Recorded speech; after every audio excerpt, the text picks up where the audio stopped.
Hey guys, I just wanted to give a huge shout out to Mind the ASIC. I am one of their newest partners. Check them out using my link in the description below. They have a very up-to-date ASIC miner profitability chart. They got a very good calculator to figure out what ASIC miners, or if your ASIC miner is profitable to you. They have great where to buys and where to repair information on their site. So check them out. They're pretty cool. I love Mind the ASIC, and I'm going to continue to use their website from this point forward. So I hope you guys also use their website, because Mind the ASIC is constantly updating their stuff and keeping us up to date with the most profitable miners. So stick out with that, guys, and enjoy the video. What is up, everybody? Blue Moon Mining here, and these ice rivers for Kaspa have been quite the talk here in recent, probably about week and a half, 2 weeks, probably even close to a month.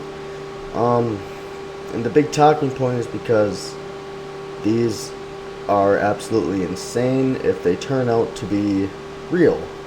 Now, we all know that Red Panda Mining, you know, the man himself got a hold of the KS2, the 2 terahash model. It does about 2 terahash at 1200 watts for Kaspa. And these things are absolute beasts when it comes to profitability. But we are still very skeptical about the product in the end. You don't know if they're gonna, because these are pre-orders, of course, and obviously they're sold out, except for these KS0s. What's me personally, if it did turn out to be real, I would probably want something like this. It's kind of like a hotspot miner from what it looks like, but it says you do need to have a place with a convection airflow, so it would go good in that little closet I built in the corner of my room. The thing is, I'm probably not going to get one of these. I'm not at the top of the chain to get sent things to try, and I personally wouldn't want to buy this because the fact that there may be bigger, better miners by more reputable brands coming in the future, because if they see that this is a hot market, you already know that Bitmain and other ASIC miner manufacturers will jump onto that train to get their quick buck. But right now, Ice River is all that we know about. But we're still skeptical on if it's too good to be true. $30,000 is not a fun number to just give away. So, of course, wouldn't recommend pre-ordering these. Just wait until they start shipping them out and people start receiving them and they start going online, is what everyone else is saying. But I'm more curious about how it's going to affect the Kaspa network, and also, have these things been mining over time? I just recently noticed today that the hash rate's been fluctuating quite a bit, around 20, 40 terahash. It's been going up and down, and that's pretty large numbers of hash rate fluctuating. So there could be a possible chance that maybe these have been online for quite a long time, and they're just pre-mining with them, or doing the old Bitmain thing before they release a product.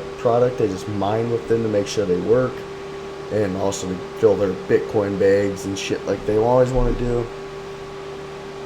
But yeah, these things are ridiculous. The KS2 does 2 terahash, and if you scroll down here, just throw 200 giga or 2000 gigahash, that is $1,200 a day in Kaspa, and that's a day.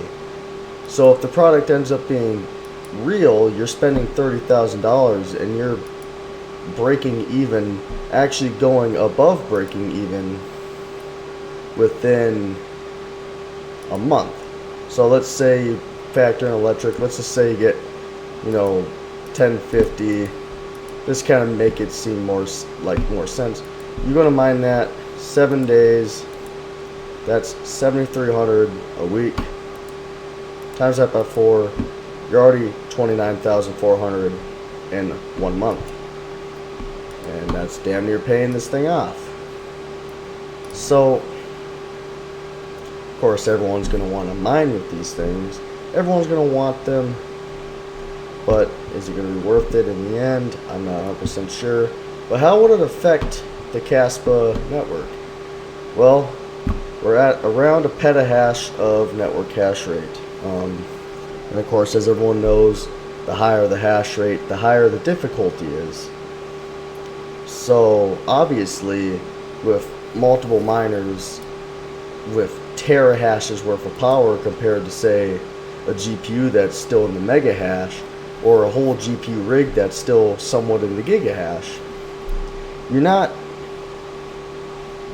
GPU mining is basically not going to make sense unless Kaspa jumps to a significantly high price. Right now it's sitting around 3 cents. It has been going up as of recently, but it would have to have some Ethereum type numbers. And I know people do have a lot of hope in Kaspa, and there's a lot of really big fanboys of Kaspa. It's a big coin to talk about. Everyone thinks it's going to be the next GPU mineable coin, or the next big coin that you can finally mine with GPUs, and we're not sure yet.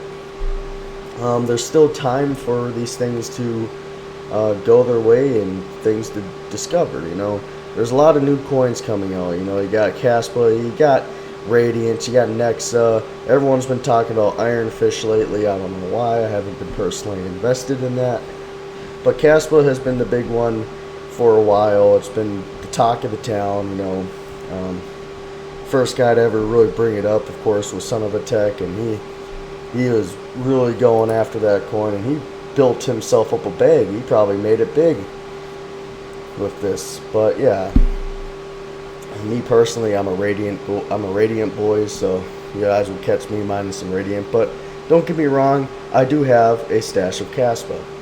Why wouldn't I? Because what if the coin jumps to a couple dollars? Well, boom, I'm just doubled the amount of money I already had in Kaspa, or tripled it, or whatever. But these would very much affect the hash rate if they're not already mining for testing purposes. Because a petahash, well, just imagine they sell maybe 1,000 of these. Well, 2 terahash, 2 times 1,000, blah blah blah. That's over a petahash. They got 1,000 miners, 1,000 miners times 2. That's a petahash, 2 petahash worth of power, and that will jump the difficulty, jump the network hash rate, and now GPUs aren't going to be making nearly much, and these miners aren't going to be making nearly much. Like, this does 100 gigahash. That little box does, I think, around $100 a day, or $60 a day. Hell, that's better than most of my other shit I'm mining with. These things for me would be a dream, because I don't make nearly as much crypto mining.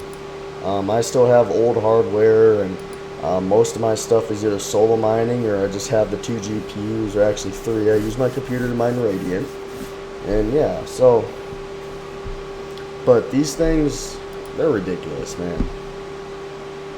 Me personally, I want to be investing in it because I know, as I said, bigger companies like Bitmain may be looking into making an ASIC miner for Kaspa because they know it's a big market. There's always coins that these big miner manufacturers want to get into because they want to make that money. They want to sell these ASIC miners for very high prices, and this thing alone is making over $1,000 a day. You think Bitmain would only sell for 30 grand? Shit, they'll probably sell for 50. Knowing Bitmain, or they'll just really throw this place out of the park, put them down in their grave if this turns out to be true. I know a lot of skepticism between these miners, but me personally, I'm not too worried about it. I haven't spent any money on it. I should just shut up, stop talking about these. But as I was saying, Bitmain will see this as an opportunity to throw Ice River in, well, an icy river.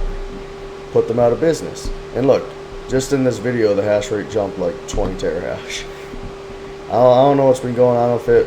I still have a feeling that there's been a lot of maybe ice rivers going offline and back online, so who knows. I'm pretty sure they're supposed to start shipping the miners in June, they stated, so who knows. I'm not paying too much attention to it, but who knows what the next coin may be that gets attacked like this, because ASIC miners on small coins like this, it's great. You know, it's great that the people that can afford to buy these ASIC miners, they get all this money, and then the GPU miners just get pushed aside to another coin until ASIC miners ruin that coin. But, you know, maybe Kaspa can handle this and be able to go through it and survive having profitable miners, both ASIC and GPU. But right now we're unaware of what's to come, as we are waiting for these miners to start coming out. Yeah, so that's pretty much it. I'm sorry if this video I didn't seem too energized in this video. It's been a long week of work and I'm damn near passing out here, but I wanted to get a video out for you guys. I wanted to talk about this ice river because everyone else has had their voice and opinion stated about it, and I thought maybe I'd give my 2 cents about it.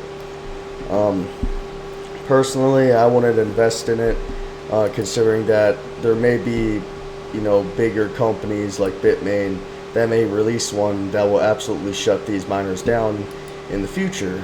So that's what I'm waiting for. I'm just gonna wait and see how this all plays out.